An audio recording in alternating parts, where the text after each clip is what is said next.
front sway bar links. I sprayed them down, pretty rusted, 14mm socket. I'm going to use the air gun and see if I can break these free.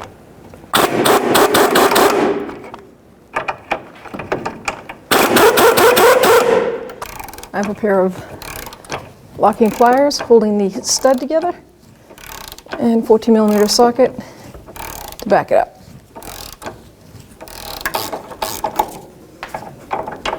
Now that the bottom nut is off this link stud, I can work this out so I can have access to the front, the top one.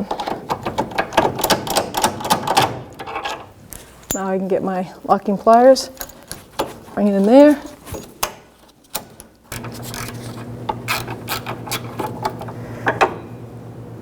And there you go. So now take your new link, install the studs together, put the two new nuts on. Now with the new ones, you can see that there's an Allen head in the center of the stud that stops that stud from spinning. The old ones had it too, but they were so rusted that you can use locking pliers on the back.